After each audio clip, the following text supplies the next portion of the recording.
Pendedahan terkini mengenai skandal One Bestarinet telah mengakibatkan tamparan hebat kepada image awam Tan Sri Muhyiddin Yassin.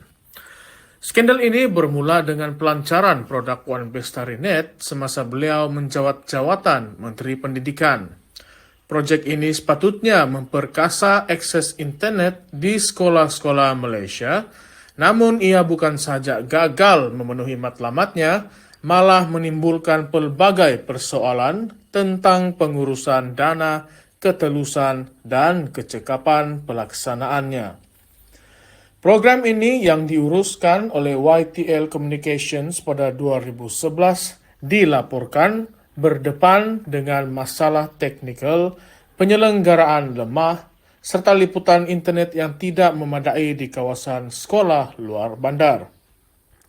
Meskipun dana yang besar telah diperuntukkan, hasilnya mengecewakan.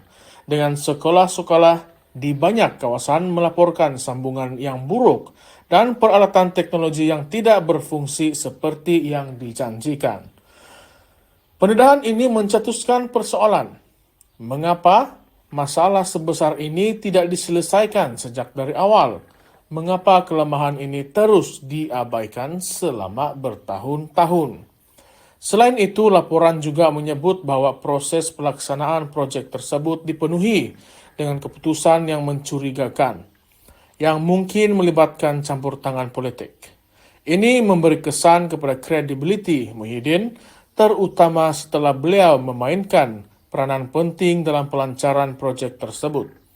Sebagai Menteri Pendidikan, tanggung jawab utama untuk memastikan proyek sebesar One Bestarinet berjaya adalah di bahu beliau.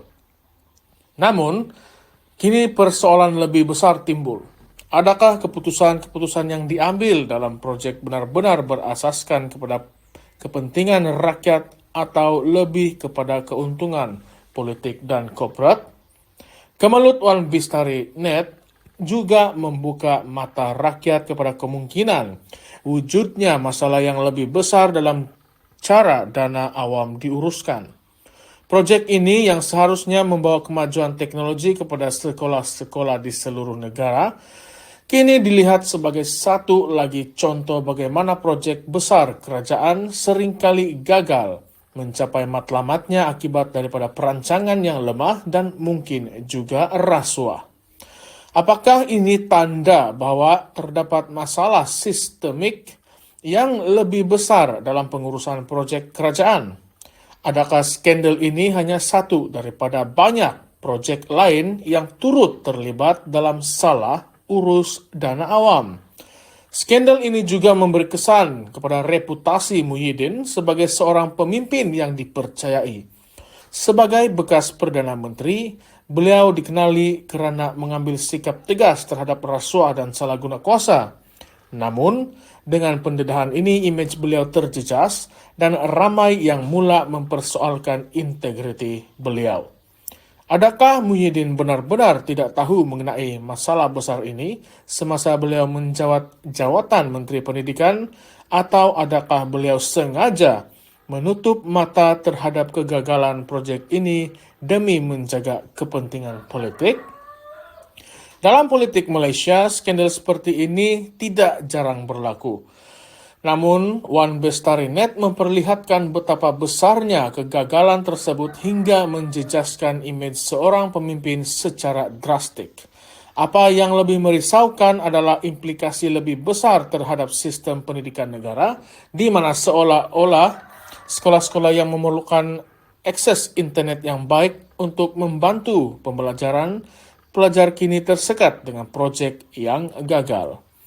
Apabila kita berbicara mengenai masa depan pendidikan negara, kita harus bertanya, berapa banyak lagi proyek seperti ini yang akan dibiarkan gagal tanpa tindakan? Adakah pemimpin kita benar-benar komited untuk memperbaiki sistem pendidikan, atau adakah mereka hanya menggunakan proyek besar seperti One Bestarinet untuk memenuhi agenda tersembunyi mereka? Dengan pendedahan terbaru ini, ia jelas menunjukkan bahwa rakyat perlu telus memantau dan bersuara untuk menuntut ketelusan serta accountability dalam pengurusan dana awam, terutama apabila ia melibatkan masa depan anak-anak kita. Sebagai kesimpulan, pendedahan One Bestarinet ini bukan saja memberi tamparan kepada Muhyiddin, tetapi juga mencerminkan masalah yang lebih besar dalam cara proyek kerajaan diuruskan.